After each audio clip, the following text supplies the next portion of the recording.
बिहार के ही एक और छोटे से कस्बे परसा बाजार में अमन नाम का एक युवक रहता था। अमन अपने दादाजी के हाथ के बने समोसे का पुराना नुस्खा लेकर बाजार के बीचों बीच एक छोटा सा ठेला लगाता था। उसके समोसे की चर्चा दूर दूर तक थी।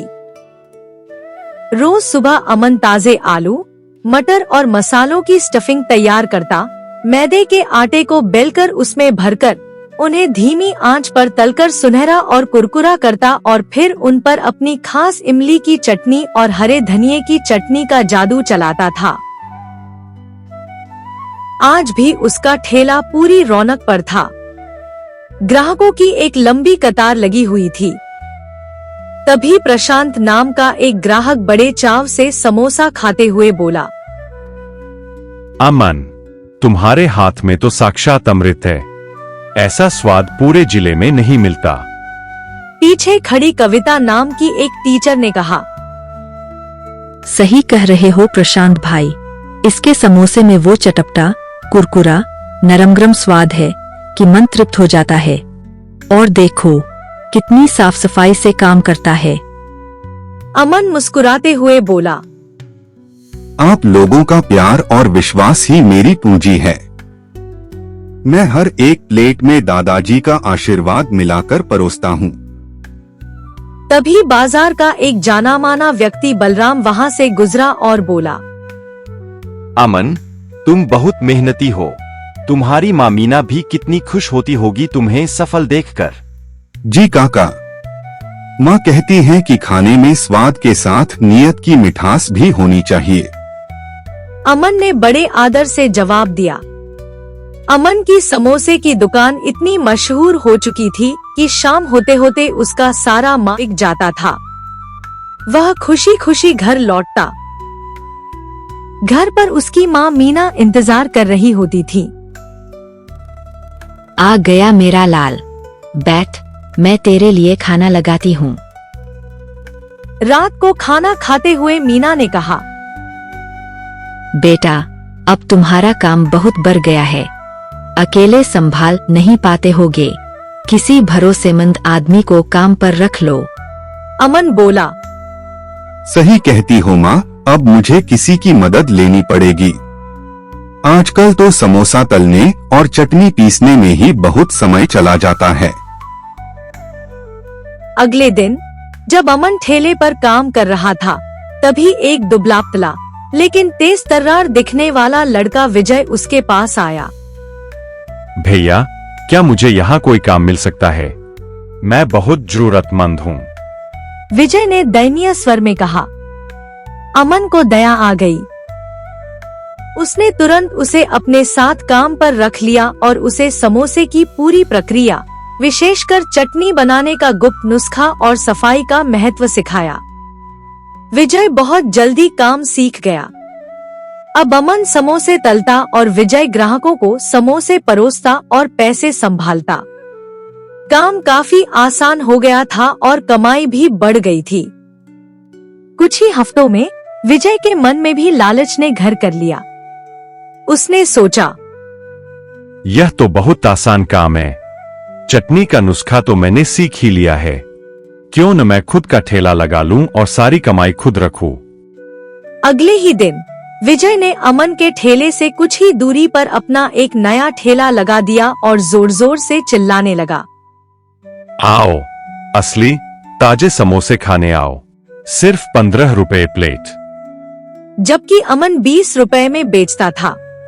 अमन, उस लड़के का दिल तो बड़ा है, तुम्हारे बगल में ही ठेला खोल लिया, पर वो तुम्हारा मुकाबला नहीं कर पाएगा।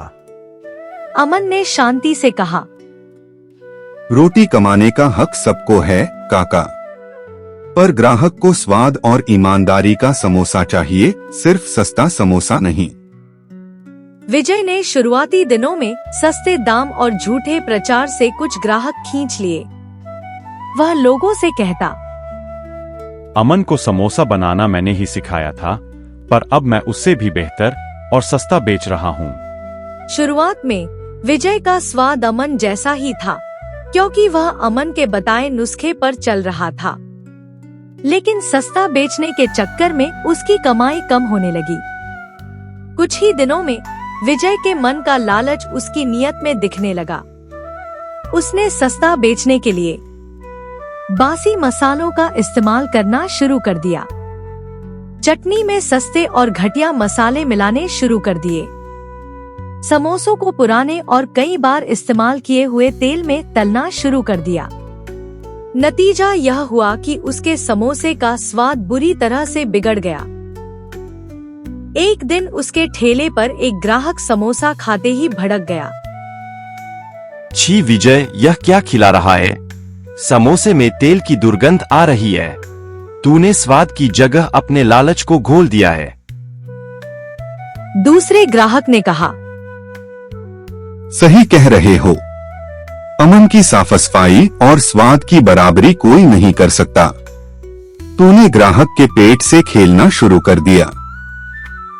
गुस्से में ग्राहकों ने उसका बहिष्कार कर दिया और उसका ठेला छोड़कर सब अमन के पास वापस जाने लगे।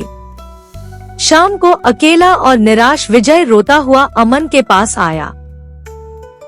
भैया, मुझसे बहुत बड़ी गलती हो गई। लालच ने मेरी अकल पर पर्दा डाल दिया था। मैंने घटिया सामान इस्तेमाल करना शुरू कर दिया था। अब मेरे पास कुछ नहीं बचा। अमन ने लंबी सांस ली, फिर प्यार से विजय के कंधे पर हाथ रखा। उसका दिल दया से भरा था। याद रखना विजय, व्यापार कभी लालच से नहीं, केवल मेहनत और ईमानदारी से चलता है। अगर तुम मेरे साथ काम करना चाहते हो तो आज से तुम्हें स्वाद के साथ साथ अपनी नीयत भी साफ रखनी पड़ेगी। विजय की आंखों में आंसू थे। जी भैया, मुझे सबक मिल गया है। अब मैं सिर्फ ईमानदारी से काम करूंगा। अगले ही दिन विजय ने बाजार के सभी लोगों से हाथ जोड़कर माफी मांगी।